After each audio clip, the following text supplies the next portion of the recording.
Why I love the Humm. First, I should disclose my bias. I studied natural sciences at Cambridge, and one of my minors was experimental psychology. Part of the course was on intelligence and personality testing.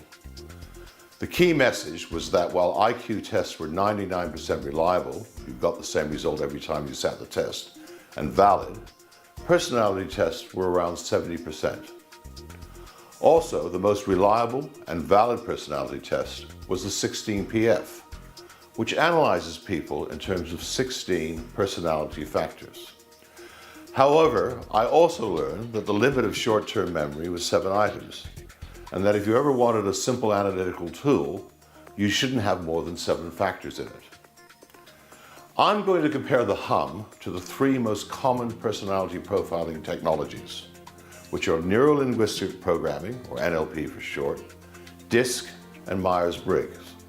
Now NLP starts with 2 key assumptions. Typically, one of 3 sensory channels of sight, hearing, or touch is dominant in a person, and this is reflected in both eye movement and language that the person uses. Internal mental processes such as problem solving, memory, and language consist of visual, auditory, or kinesthetic representations, which is often shortened to VAK, which is used to define people.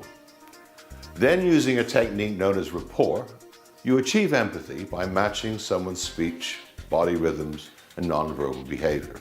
For example, with visual-dominated person, you should use visual words like look and see. Unfortunately, on these 2 acceptable assumptions, NLP practitioners have built a big pseudoscience filled with a lot of psychobabble terms. And NLP is not based on the scientific method. There is little or no evidence or research to support its often extravagant claims. Indeed, a research committee working for the United States National Research Council, led by Daniel Druckmann, concluded that there was little, if any, evidence to support NLP's assumptions, or to indicate that it is effective as a strategy for social influence. It assumes by tracking another person's eye movements and language, an NLP trainer can shape a person's thoughts and feelings and opinions. There is no scientific support for these assumptions. Let's move on to DISC. Far and away, this is the most popular method of personality profiling.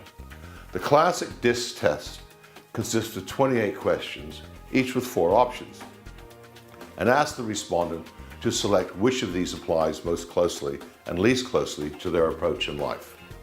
The results are analyzed and plotted on a 4-quadrant graph known as a DISC profile. Now, DISC has spawned numerous 2x2 copies, but all use synonyms or metaphors for the 4 quadrants of dominance, influence, steadiness, and conscientiousness. DISC basically uses 2 personality traits, assertiveness and sociability, that puts you in one of 4 quadrants. However, DISC and all its imitators make the point that your position is fluid and situational. If, for example, you can be, for example, in a different quadrant socially to where you are, for example, when you work. Also, you can easily move into different quadrants depending on what you're doing and the level at which you're doing it. And I've seen the example given, for example, that at work your desk may be organized, but your gym locker is a mess. Now, what are the problems with DISC?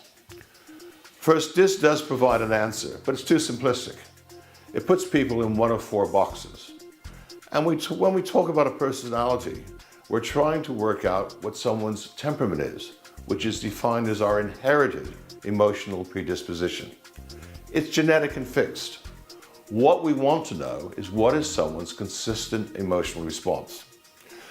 People who have organized desks also have neat gym lockers. DISC has been attacked by the experimental psychologists for weak scientific reliability and validity. This is because DISC is an ipsative rather than a normative test. Ipsative tests do measure the relative strengths of a person within an individual by making an individual do a fixed choice. Normative tests, which are far more valid and reliable, compare the individual with the rest of the population. Finally, I've had the misfortune to read the original book, The Emotions of Normal People, which is the basis of the DISC technique. The book is basically unreadable psychobabble. Now let's move on to Myers-Briggs. This is another widely used personality test, the MBTI as it's known for short. Over 2 million people take the MBTI each year, and it has been translated into more than 30 languages. It was developed over 20 years ago by the mother-daughter team of Catherine Cook Briggs and Isabel Myers-Briggs, and is based on the theories of Carl Jung. Now, Gifts Differing, written by Isabel Briggs Meyer and published in 1980, is an excellent introduction and highly recommended. It's a great book. Now, the Myers-Briggs model asks you 4 questions. Are you an extrovert? Do you prefer to do with the outer world, or an introvert? Prefer to focus on the inner world? How do you perceive incoming information? Do you simply sense the facts, or do you try to use your intuition, with an N, to generate new, non-obvious patterns? Now, do you make decisions using a logical, analytical way of thinking, or you decide by incorporating intensely felt personal beliefs and values? And then, which is more dominant in your decision making? How you perceive the data, or the judging process you use? These 4 dichotomies in turn lead to 16 combinations, called by types such as the NTP, ISTJ, etc. The Myers-Briggs model, I see it as a model about decision making.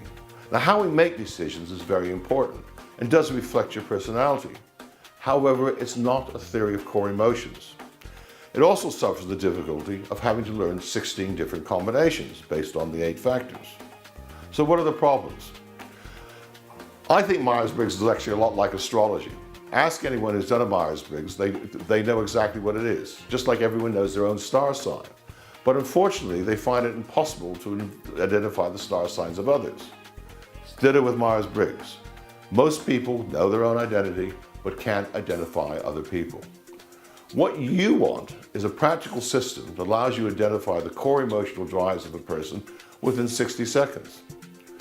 Another problem with the MBTI is that you fundamentally prefer one thing over another, not a bit of both. Okay, well, I agree that we follow a bipolar distribution, for example, like with sex, but most biological factors are normally distributed. Most of us are not extroverts or introverts, but somewhere in the middle. The same holds for logical or intuitive judgment.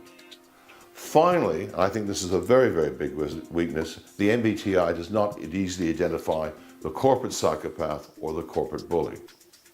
So why do I love the Humm? First of all, it's scientifically valid. The original 1935 paper by Humm-Wadsworth, where you see them working out the questions, is a joy to read. It's very simple. They in fact developed the first valid personality test. It's also very easy to learn. There are only 7 components, and it doesn't exceed the limit of short-term memory. It doesn't put you in a box. Instead, what it says is we have all 7 core emotional drives, and each one is at a variable level, and normally 2 or 3 are dominant. Once taught, it is very easy to recognize people within 60 seconds, the dominant components, by someone's language, dress, what their office looks like, and various other clues. When you have learned the Humm, you never look at people the same way again.